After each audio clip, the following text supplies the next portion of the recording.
My 38 male parents died when I was 23, and my little brother, Adam, 27, was 12.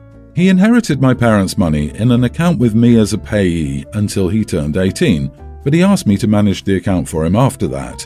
It paid for his needs until he graduated and got a job in 2016, and it sat until 2020. I inherited the house, the family business, and massive debt. I planned to sell the business and the house and have him move in with me. Still, Adam had a massive meltdown, and the therapist I sent him to insisted he needed to be close to friends, even though we had no other family there and my entire life was in another country. Against my better judgment, I moved 4,800 kilometers back home. I quit my old job and broke my lease. I tried to maintain a long-distance relationship with my girlfriend at the time, juggled my parents' business, and tried to pay for a house with most of the mortgage remaining by myself. I started dating Emily, now 34, when Adam was 16, and when he moved for college, he gave Emily his blessing to move in with me. We got married when Adam was 21, and we're expecting our first child. Emily helps me run the business, which barely survived 2020, the house is paid off, and I'm starting to turn a small profit again. In 2020, Adam lost his job and I gave him the rest of his money in his account to support himself, and he asked me to handle the bills. Every month I'd send him some food money and tell him his updated balance, but unfortunately he doesn't have enough to pay for the remainder of his lease, and I warned him in January that Emily and I can't afford to support him. I gave him two options: get a job and pay his rent and I'd pay his food bill, or move home and live with us for free while working for the family business. He lost it, saying that it was my fault for sacrificing my life for the business and the house and that he shouldn't have to give up his life since I was supposed to take care of him. I told him I gave up my entire life for him and I struggled to keep the house and the business alive because he wanted me to. So I don't have the spare cash to support him because I have employees and a baby on the way. He insisted I sell the house and business and give him his half, and I reminded him that those were my part of the inheritance, not his, that I paid most of the mortgage and I kept the business alive and I didn't want to give up everything I worked for. Our grandparents, Mom's parents, late 80s, are the only living relatives we have. They live in a territory overseas and refused to take Adam or help us because my parents didn't leave them anything.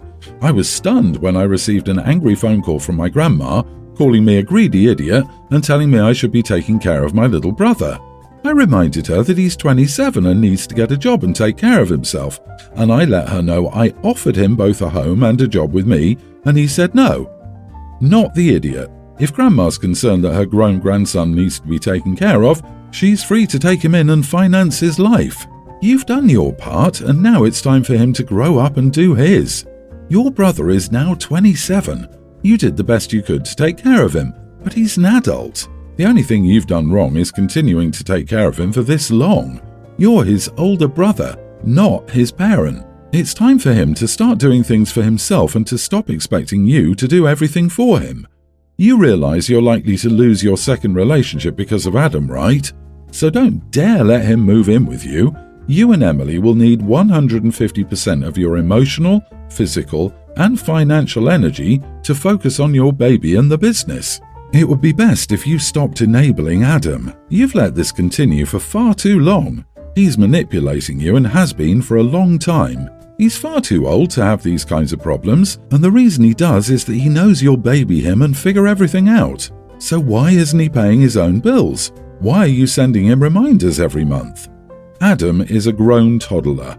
You are actively harming him by protecting him from any real-life consequences. If he moves in with you, he will destroy your marriage. He will destroy your business. Do not employ him. He isn't anywhere close to emotionally mature enough, and it's not fair to your employees to force them to work with some entitled idiot. Stop mixing family and business. Update. Am I the idiot for not giving my brother half of the house and business? Thank you to everyone who pointed out some things that I've been unable to see for myself. A few days later, I sat down and had a video call with Adam. By the time I was his age, I told him that I'd been raising him for 4 years already, and I had willingly supported him through the global madness. But now, the job market was the workers' market, and it was time to get a job again. He laughed and asked if I was serious, and I told him I was, that I was removing myself as a payee on his account, period, because he'd been an adult for almost 10 years, and it was time for him to act like one. I said I did my duty, and then some, raising him, but I have an actual baby coming that I need to raise. So I handed off all financial responsibility to him and wished him the best. He tried to backtrack and accept a position and home here with me. I told him the offer no longer stood because I couldn't trust him to be a good house guest to my wife and eventually my baby, nor could I trust him not to pull the "my brother owns this business" card that a few pointed out too. I told him he needed to stand on his own 2 feet, not for me, but for himself, that he needed to learn to be independent. There was yelling and crying after that, but when I hung up I was dead certain it would be the last time I ever heard from my brother again. I heard from my grandparents during that time. Still, I told them point blank that unless they were offering to support a 27-year-old man financially, I was done having any conversations regarding Adam and his inability to be responsible for himself. To my surprise, he called me today to tell me he just got hired for a new job that he starts in 2 weeks, broke his lease and moved to a smaller, more affordable apartment, and met his new neighbours, a brother and sister who helped move in his boxes and unpack his kitchen. They've already invited him to their next game night with their friends. He's still a little sore that I wouldn't let him have part of our parents' legacy, but he realises that he wouldn't have a new job and new friends if I hadn't kicked him into gear, and that with the way he acted, he didn't deserve it anyway. Great update to the story, and I'm glad he appears to be growing up finally. However, he's still a little sore that I wouldn't let him have part of our parents' legacy. But he did get his part. It was the money you took care of all those years. OP, don't ever even discuss this with him. Next time he brings it up, tell him that you each received an inheritance and that he spent his. He doesn't get yours too, not even half of it, and you're never going to discuss it with him again. Anytime he brings it up, the convo is over. I'd be tempted to do the math since OP said he inherited debt too. Figure out how much he's put out versus how much he's earned from the business and see which is greater. He had the best part, money. None of the headaches and worries you had to carry out because he didn't want to leave. He needs to shut his pie hole and be grateful for the awesome brother that you are. I, male 25, have a very young niece Evie from my older sister Jane, 32. I took her out last week to go to the zoo and give my sister and her husband a break. On our way home, we went through our local Starbucks drive-thru. Evie rarely gets these drinks with my sister, mainly because they're expensive and she never finishes them, even the smaller size. My sister isn't a huge Starbucks fan, she prefers simpler coffees. I asked what she wanted and she didn't know. I asked her if she wanted a cup full of whipped cream and she got excited and said yes. So I ordered my drink and got a pup cup, which is what people usually get their dogs, hence the name, and it's just a small cup of whipped cream. Evie loved it and it didn't cost me anything, so I figured it was a win-win situation. I dropped her back home and came inside as well. My sister asks how her day was, and Evie tells her. When the story got to the part about Starbucks, my sister asked what she got, and Evie said a pup cup, and rambled on about how it was a cup full of just whipped cream. My sister looked at me and asked if it was the one you gave to dogs. I said yeah, and jokingly said, "Isn't that right, Evie? Evie, the cutest Dalmatian." Evie laughed and pretended to bark before running off to get their family dog to show me, a Dalmatian, for reference to the joke. My sister was angry. She said I was an idiot for getting her daughter something meant for dogs and pretending like her daughter was a dog. She linked it back to feminism and how I was somehow degrading her and her daughter. She told me to apologize, and I said no and left.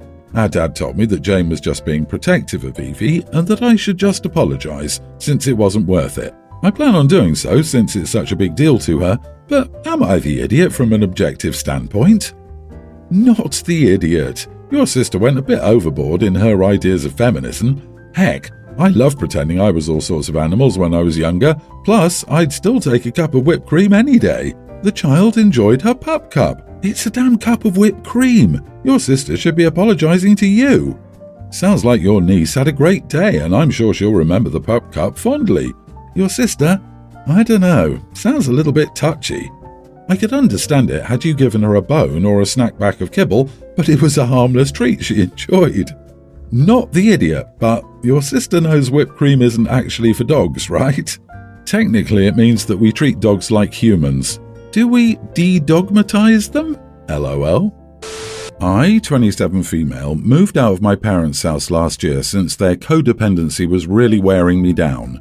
For context, my family is South Asian, and my parents immigrated here in their early 20s with barely any family and still don't really have a community nearby.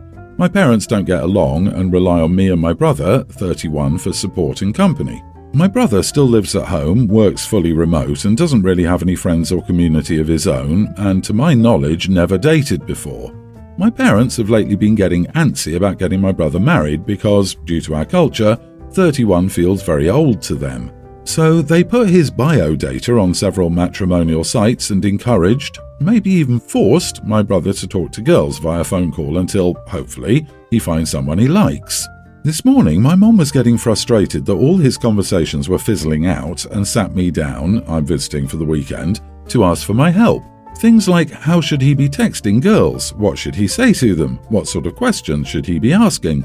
I asked her why she's asking this since it's my brother having the conversations, and we had some back and forth about boundaries, how I felt she was micromanaging, over-involving herself, and asking me to help parent my brother, even though he's 4 years older than me. She completely disagrees, and from her perspective, you're supposed to help family, and accused me of giving up on my brother. I do feel a bit guilty that I could be helping guide him more, but I still think it's not my place, and after all, he didn't ask me for any advice. She did.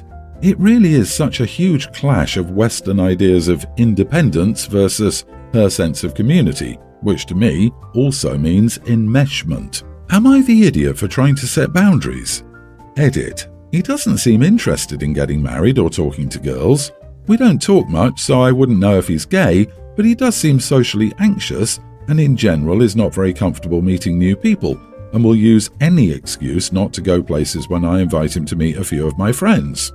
My parents think this is a problem but don't want to make it feel like a problem, so their solution is to get him married to have a built-in friend who can get him out of the house more. Definitely not healthy, but that's their logic. Not the idiot. Your mom is a woman of her time and culture. You probably won't see eye to eye. I see your perspective, and I see hers too. She genuinely wants to help your brother, even though she is overstepping your or your brother's boundaries. Most Asian or Arab moms are overbearing and meddlesome. What else is new? Haha. It doesn't sound like the brother isn't too enthusiastic about dating or getting married. Has the mom even asked him if he wants any of this? Super involved parents are so exhausting and don't realize that they're pretty much acting like pimps, so it's good to set boundaries. And imagine if you did end up helping and successfully set him up, it would always be your fault for helping with the wrong girl. He's an adult, he doesn't need you or your mother to guide him. Tell mom girls usually like guys without meddling parents and don't live at home at 31. That's a start. Maybe look for community groups in your area for women from the same community to try and distract your mum with. Wake up, OP. Your parents aren't looking for a wife for your brother, they're looking for a parent. They are even doing the legwork to find him a wife. So the best thing you can do is to stay away and let them find your brother a substitute mom. I had my bachelorette weekend and my wedding is in 2 weeks. I didn't have any specific requests for it and I trusted my bridesmaid and maid of honor with everything. I trusted they knew I'd not be okay with a traditional bachelorette party or anything of the sort since they know this is something I never like. So, since I'm close with all of them, I trusted them that they wouldn't need further elaboration on it. On Saturday we had dinner, went to a club and returned to the hotel. As we entered the suite we had booked to share, there was a club-like atmosphere and 3 male dancers appeared. My friends started cheering, excited, and I was like, "What is that?"